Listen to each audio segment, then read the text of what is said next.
Going into this week of football, we had probably the most exciting series of matchups we've had in a long time. Week 13 saw the Bengals playing against the Chiefs, and we also saw another great matchup in the Dolphins against the 49ers. Today I'm going to be reacting to all the games that happened in Week 13 outside of the Monday night game between the Bucs and Saints, which I will be doing a separate video on tomorrow, so be sure to stay tuned for that. Without further ado, let's get into it. All right, so our first game was a Thursday night game between the Buffalo Bills and the New England Patriots. This game ended up with a score of 24-10 in favor of the Bills, and really the game was never overly competitive. Yeah, the Patriots led at the end of the first quarter, but yeah, pretty much the entire time you knew that the Bills were going to win this. If you're a Bills fan, you're pretty happy with this game because really you saw Josh Allen play a clean game, which is something that he's sort of struggled with so far this season. I know he's having a pretty high amount of interceptions and turning the ball over with some pretty dangerous passes. But this game, he played cleanly, which is exactly what you want to see down the stretch and heading into the postseason. Really, I have nothing to critique from the Bills here. Josh Allen, 2 touchdown passes. We saw a really good game for Stephon Diggs, who also caught a touchdown. Hopefully they can continue that momentum into the playoffs because they looked really good that night. All right, so our first game that we saw on Sunday was a 1 o'clock matchup between the Pittsburgh Steelers and the Atlanta Falcons. This game ended up going to the Steelers 19-16, and it was pretty competitive until the end. We saw Kenny Pickett also play a pretty good game against this Atlanta defense. The Atlanta defense kind of struggled, but they did only allow 19 points, so they kind of did a good job, but really, they were not getting stops in crucial downs. They were not being good on third down. It was just continually the Steelers pounding the defense. Now, for the Falcons offense, they really need to get it together because in this NFC South, we have to remember that they still are competitive. They can still leapfrog the Bucs and take that first place position, which would give them a 4 seed in the playoffs, and they would host a home game in the playoffs. Now, this is something that has to be kept in mind in any NFC South matchup. That division is wide open. But here, I saw that the Falcons basically determined, like, we saw this game and we thought, wow, Mariota's obviously not the guy. I don't really like Mariota at all. I don't think a lot of people do at this point. He's not going to be the guy. The Steelers are also not a team that's going to be competitive, and that division is significantly better with both the Ravens and the Bengals. This is not going to be a game that has any playoff implications, I think, because neither of these teams have a shot at the playoffs, even in the bad division of the NFC South. All right, our next game was a classic Packers beat up of the Bears, where they won by a score of 28-19. Now, the box score is a little bit closer than the game reflects, and the Bears did actually lead this game for a majority of the time. However, you know Aaron Rodgers is not going to lose the Chicago Bears, and it didn't happen here. Now, for the Bears, we saw a classic Justin Fields game where he threw 2 interceptions, looked pretty good on the ground, and did actually throw the ball pretty well outside of those 2 picks, but it was not enough to win, and they kept having costly turnovers and costly moments. And this ended up giving them the win for the Packers. Now, the Packers did actually play a pretty good game. I did not expect Aaron Rodgers to play this game, but he did. I think it was obviously had something to do with him just wanting to play against the Bears in Chicago, and he did that. Christian Watson, again, showed why he should be the Offensive Player of the Year. He has looked actually insane, scoring, I think, 7 or 8 touchdowns in his last 2 games, and he put on a masterclass here. He had a lot of yards. I'm not exactly sure how many it is, but he had a lot, and he also had a touchdown that ended up putting the game away for Green Bay. Now, this is a game also that I think would be a huge problem if Aaron Rodgers lost. This would be like talking about, oh, what are we doing about Aaron Rodgers? Aaron Rodgers would throw his little temper tantrum, but he didn't. He won, and that also keeps that sanity of the franchise together. I think that the fans were happy to see this one, just because even though you're not having a successful season, you saw a win against your rival, and that ended up being pretty, like, you know, it was a good day for Packers fans, even though they're probably out of the playoffs, and this is about the end of their season. All right, and our next 1 o'clock game was an absolute demolition of the Jaguars by the Detroit Lions, led by Dan Campbell. This game was not really close from the beginning. The Lions were all over them on defense. Trevor Lawrence did actually go out for a little bit in this game, but he came back, really didn't do anything too notable as the Detroit Lions absolutely clamped up, but the offense was the main thing I want to talk about. The offense was humming. Jared Goff played an extremely clean and good game. We saw Amon-Ra St. Brown go absolutely insane in this game. Overall, it was not a competitive game, and this is what you want to see from a Lions team that's getting a little bit sneaky. They're 5-7 right now, but that was after a 1-6 start, and the only game they've lost is on Thanksgiving Day to the Bills. This team is sneaky. This team can be competitive, and I wouldn't be surprised to see them in a wild card spot at the end of the year. All right, and our next 1 o'clock game was actually a super interesting matchup between the Jets and the Vikings. Now, Mike White was starting for the Jets. They're already kind of at a disadvantage as he has been the backup for the majority of the season. Additionally, this game was in Minnesota, and Minnesota is known to have some of the best fans in live sports in America. Now, this game was actually very competitive the entire game, and we saw it come down to the last few minutes or last minute, and then there ended up being an interception thrown by Mike White, and that ended up sealing the game. But ultimately, this was a pretty good game by the Jets, and if I'm a Jets fan, I'm pretty happy with this loss. I mean, it was a 27-22 loss, and you don't want to do that, obviously, heading into a very competitive last stretch of the season in a very competitive division, which is the AFC East. But really, this game was pretty close, and you're having some adversity in your team right now. They're having some injuries, quarterback turnover.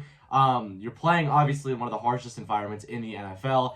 They played pretty well. Mike White ended up throwing 57 passes, though, which is kind of not what you want to do. You don't want to be having your quarterback throwing more than 50 passes. 57 is a ton. I don't know if I've seen many games that top that, but that kind of shows that they were kind of desperate the entire time, which is not what I want to see. I want to see them keep running the ball. I know they did have some injuries. Michael Carter got hurt, but you still have James Robinson. Just keep pounding the rock. They weren't down too much that game, so I think that if they would have stayed with the run a little bit more, they would have had more of a chance. But the Vikings offense was actually pretty good this game, but the Jets defense showed why they are one of those top units in the league. They played a really clean, good game. They weren't having a lot of penalties, and that's obviously why the Jets, I think, have a chance at this postseason. And it's all going to be based on how they manage Mike White and how Mike White can play. I don't see Zach Wilson coming back in this season after that game because Mike White did have a pretty good offensive game outside of the 2 interceptions that he threw. But really, this was a game where I'm not unhappy if I'm the Jets.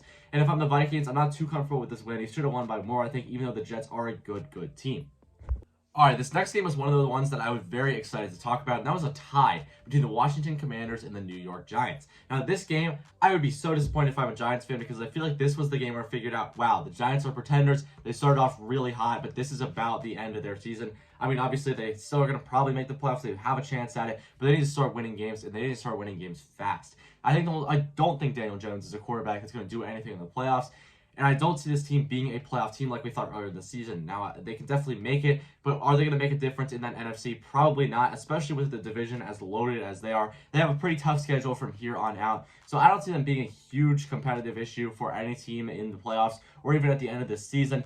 They aren't looking that good. Now, for the Washington Commanders, even though they have a similar record, I am so happy if I'm a Commanders fan right now. Taylor Heinicke just won't die. The Washington just won't die. They've had the most grit and the most heart of any team I think I've seen. They just keep winning games. They won't lose, and they shouldn't be winning these games. You think about it, Taylor Heinicke is not on par with these quarterbacks, really, that he's playing against. There's no reason they should be destroying them, but they have an insane amount of motivation. They're playing super fast. Everybody looks committed and into the game, and they end up tying and beating teams that you would not expect them to beat. They beat Aaron Rodgers, and last week they beat the Falcons. And it's just teams like this where you're like, how did this happen? Why does Taylor Heinicke have this amazing connection with Terry McLaurin? It's just things like that. And I'm shocked to see them, but I think everybody's rooting for them right now because they've looked really, really good. And if I'm them, I'm a lot happier and feel like I'm in a lot better position than the Giants are in right now, even with a similar record. The Washington could be one of those also sneaky teams that's going to just show up in the playoffs without anybody realizing it, like I think Detroit will. I think Detroit's another one of those teams. It's just they don't have a ton of talent. They don't have a ton of guys that you're like, wow, he can make a play anytime he wants. But definitely they're dangerous and they have heart. Our next game was a 35-10 blowout between the Eagles and the Titans. This game was never really that close, and the Eagles played a very, very good game. Jalen Hurts showed why he should be an MVP candidate. He threw for 3 touchdowns, rushed for 1, and threw for over 300 yards. Played an absolutely outstanding and clean game. Now, they're playing against the Titans defense that hasn't been very good this season, but definitely not one that you would think would get carved up like this. Now, for the Titans offense, this is a very, very bad sign, and you showed that basically the only offense you're going to get is by Derrick Henry. If Derrick Henry does not perform and does not show up, then that's basically it, and the offense is not going to be productive, and they're not going to score points. This game was never that close. The Titans should be very, very concerned in their future, especially without any other dimensions to their offense other than the running game. The offensive line did not play well at all. There was constant duress. Overall, Eagles played a fantastic game. They showed why they're the NFC favorites, and if I'm the Titans, I'm very concerned right now and scared for my future. All right, this next game has got to be one of the uglier games I've watched this season or ever in my NFL watching career. This was a 9-10 game between the Broncos and the Ravens. The Ravens did squeak this one out. The Ravens, obviously, I think would have made this game a not at all close because Broncos are horrible if they didn't have Lamar Jackson exited with an injury. They had Taylor Huntley playing this entire game, and although Huntley played pretty well, he did not really put points on the board, which is not what you want to see. I mean, he's a backup quarterback. He came in mid-game. They're playing against a Denver defense that's actually pretty good and has been keeping them in the games they've won. But Denver is clearly a horrible team. Russell Wilson is not leading this team to success. They're not scoring points. This has not been the game you want to see from them. The Ravens, I'm not that concerned with this game. Obviously, Lamar Jackson, there's no timetable for his return yet, but he is the offense. You need to be very concerned about that. But if you're going to be like having Huntley come in and you only win this game by 1 point, I'm not overly concerned. Don't want to overplay this. Obviously, most teams are not going to be themselves without their starting quarterback, except for maybe the Jets. But really, this was a game where it was ugly. I mean, it proved that the Broncos, if they can't be a team without their starting quarterback for most of the time, who is basically their main source of offense and pretty much the only reason why they're winning these games, then you are not a legitimate team. And these Broncos are very, very bad. For the Ravens, obviously I've said it, I don't think it's that big of a deal as long as Lamar Jackson comes back early. I've heard that's not going to affect the playoffs, but they definitely do need to be mindful of this during the offseason, that without Lamar Jackson, you're not going to win games, okay? He's your offense. He's the guy. Pay the man like it. All right, and our next game came from Texas, and it was a 27-14 win. The Browns ended up beating the Houston Texans. And this was Deshaun Watson's first game back after 700 days without playing football for very obvious reasons that I'm not going to go over. But really, Deshaun did not play a good game.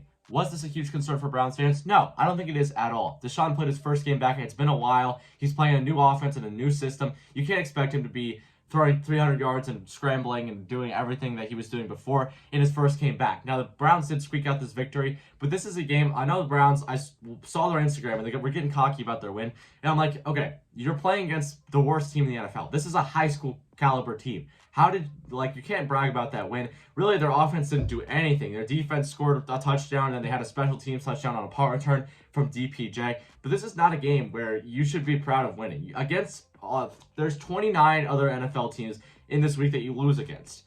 I don't understand, it was not a good game. Don't feel good about that win. It was not a real win because you're playing against a team that can't score points and can't defend anybody. I mean, it's a bad team. So really, if the Browns have any other week where they have Deshaun coming back, they're not winning this game. But Deshaun, they should feel happy about having Deshaun back. He's definitely going to be better as this season goes on. He's going to get better week by week.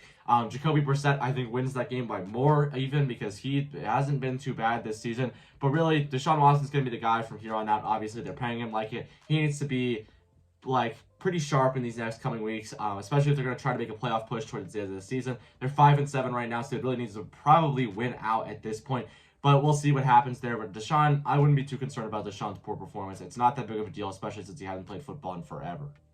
All right, we've hit the late window of games, and somehow this first game we're going to talk about was the least interesting one of this window. First off, it was a 27-23 victory for the Seahawks over the Rams. Now, this was not an overly exciting game if you didn't watch it. I was watching Red Zone during this time period, so it was really just seeing touchdowns. It's whatever. The game ended up being pretty competitive towards the end, but it's two teams that I don't think are going to make a major impact in the playoffs. But if you're the Seahawks, you need to be very happy about this game, and here's why. This was a game where you're going to be figuring out, are we a playoff team, are we not? Turns out they are. They played a pretty good game against the Rams defense. It hasn't been too bad, but they haven't been that good either. The Rams didn't really have a shot at this game to start off. They didn't have Stafford, so that already puts them at a major disadvantage. Additionally, they're playing against the Seahawks, who are desperate for a win at this point. They have a lot of playmakers on offense. Kenneth Walker, DK Metcalf, Tyler Lockett. They definitely were going to win this game. Geno Smith actually did play a pretty good game. He threw 3 touchdowns at 367 yards. That's definitely what you want to see out of a quarterback when you're going into the postseason. And it's showed by Geno Smith is the biggest surprise of this year.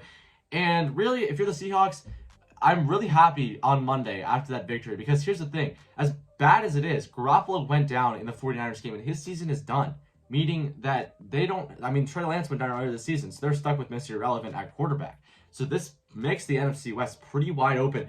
And, the 49ers, at least for me, were my Super Bowl pick. And I think for a lot of people, they're in their top 3 or 4 at least Super Bowl picks. So that puts you at a major advantage to push in that NFC West and try to get back up to the top where they were earlier this year. If I'm the Seahawks, I'm pretty happy with this game. Not a whole lot to talk about this game. I'm going to be honest, I didn't catch a whole lot of this, but looking at the box score, looking at some of the highlights, I do like where the Seahawks are at right now. All right, and this is another game I was super excited to talk about before making this video, and that's between the Dolphins and the 49ers. The 49ers won this game by a score of 33-17, and this was by far the most anticipated matchup, if not the second most anticipated matchup because of the Chiefs game of the week. Now, this game looked very sloppy from the beginning. We saw a vintage Tua game where he threw 2 interceptions. He was throwing some dangerous, inaccurate passes. He threw one check down to Tyreek Hill that really just bounced off his hands and got picked. And that was kind of the summary of the day for the Dolphins. Jimmy Garoppolo, though, I just touched on this in the last segment, but Jimmy Garoppolo went down with an injury that ended up being a broken foot and a season-ending injury.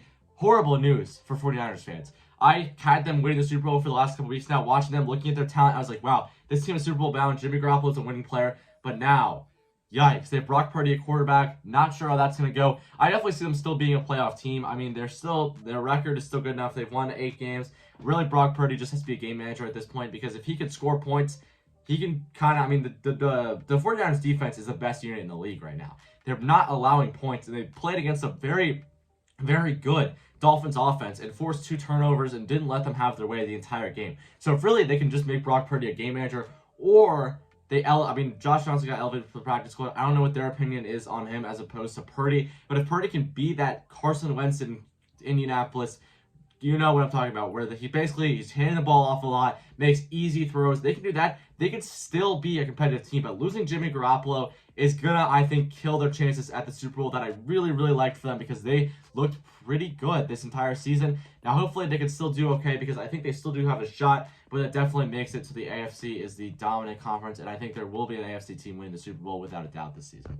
And our next game was an excellent matchup in Cincinnati, Ohio, where Joe Burrow, the owner of the Kansas City Chiefs, ended up beating his own team in the Kansas City Chiefs. Now, the Bengals, they're a good team, obviously, but did I expect them to beat a pretty solid all-around Chiefs team? No, it's Patrick Mahomes. I was watching NFL Game Day View in the morning, and they were all talking about it doesn't matter. Patrick Mahomes, there's no team where I don't see him carving up a defense. He can have his way on most downs. He kind of can do whatever he wants. But no, this Bengals defense had him in check. They were putting tremendous pressure on him. Sam Hubbard played an excellent game, constantly pressuring Patrick Mahomes. He was stuck the entire game. He couldn't get out of the pocket without getting pressure right in his grill. The Bengals played a pretty good game on offense, too. Ja'Marr Chase had about 9 or 10 catches. He played an extremely clean game as well. Joe Burrow looked really, really strong. He had a rushing touchdown as well as 2 passing touchdowns and over 280 yards. Now, really, if you're the Bengals, I'm happy about this win. You own the Chiefs. They're 3-0 now against the Chiefs in the Joe Burrow era. So really, that was a good game. This game was fun to watch all around. The Bengals jumped out early, but then the Chiefs fought back.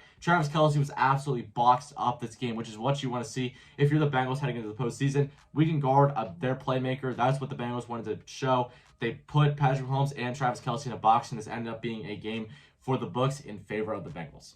All right, and our last game in this late window was a 4 o'clock matchup between the Raiders and the Chargers. This game was actually a pretty good game, and it ended up being 27-10 as the final score, but there's a lot to take away from this game and a lot to unpack. First off, that Raiders offense was pretty good. We saw Davante Adams having a very classic Davante Adams game, hauling in 2 touchdowns and having over 180 yards. That's what you want to see. That connection between Carr and Davante Adams has gotten significantly better as the season gone on. We don't need to be concerned about that anymore like we were earlier in the year. Now, it's really going to come down to can they make that playoff push towards the end of the season in a competitive AFC. We don't know. We'll have to tune in and see because that's looking like a very good race in that AFC West. Now, for the Chargers, this is not a game that you want to see. They're 6-6 now, and at 500 at this point in the season, it makes it tough to make that playoff push. I don't think Justin Herbert played too badly. He threw 47 passes here. I don't know why they're testing his arm like that because throwing 47 passes, obviously a lot for any quarterback. But at this point in the season, I'm very concerned with the coaching staff. I don't think the players are buying into it. I don't think it's Herbert's fault or really anybody's fault in particular on that roster, but it really needs to be up to the coaching staff. The players aren't buying in. I'm not buying in. You look at the play calling, it's poor. I feel like the clock management is not even that good. They're just not playing at that level you would expect them to play at, especially with all that talent on that roster. The defense needs to also be playing better. Putting up 27 points is not like too bad, but you're not going to win a ton of games with that. The defense is loaded from top to bottom, and yeah, I know they faced a lot of injury, but really that management of that team is not good at all. They need to get some guys out of there and get some fresh blood in that coaching staff come this next season so they can be competitive, and I think they could definitely be a top team in that AFC. And the final game we're going to talk about was a little bit misleading, and here's why. If you look at the box score, you see that it was a 54-19 victory for the Dallas Cowboys, which kind of everybody expected going into this game. They expected them to absolutely rout them by 30 plus. I know Tony Dungy said that on the air. It should be a 30 plus point win for them. But this game was competitive for about 45 minutes of the game, which was kind of unbelievable when you were watching it because it looked like the Cowboys were having their way, but the Colts just kept getting breaks and they kept not getting out of it. But then there ended up being a 33-point fourth quarter for the Cowboys, which is kind of unheard of, and I don't know if I've ever seen a quarter that high scoring. It was not even close at the end. We saw some great quarterback play by Dak Prescott towards the end. Earlier, he had an interception, which is obviously tough, and it's not what you want to see from a quarterback that's been prone to throwing interceptions in the games he's played this season. But really, this game was not a bad game played by either team. I don't think that the Colts defense got tired, and again, there's a lot of weapons on that Cowboys offense, and it's gonna make a defense tired. They're a good team. They've got a lot of guys they can go to. They have good tight end, receivers, running backs, good quarterback. It's gonna be a game where you're not going to hold on to it for too long. And once that defense gets tired, once they want to stop tackling, Tony Pollard was running downhill, and he was an angry runner last night. He was very impressive. He's catching the ball extremely well. I think he distanced himself from Ezekiel Elliott and showed, hey, I should be the number one back here. He had 2 touchdowns, was running the ball extremely well and extremely efficiently, was catching the ball, was being very active in that pass catching game. Really, this was a game for the Cowboys that I like to see if I'm a Cowboys fan. I don't think that the fact that they really were close for the first 3 quarters is that big of a deal. Really, they showed at the end, we are that team that's going to beat up on good defenses. I mean, not to say the Colts are an excellent defense, but they definitely aren't horrible. And if you're the Cowboys, that's a good game you played. So, I mean, I'm not too happy about that if I'm the Colts, but really there's no reason to be too upset. So in conclusion, Week 13 had a ton of surprises, but this was one of my favorite weeks of football to watch so far this season. Let me know in the comments if your team won and what your favorite team is, because I'm really interested. I read all the comments, so you guys will definitely be heard if you say something. And I'll see you guys in the next video tomorrow.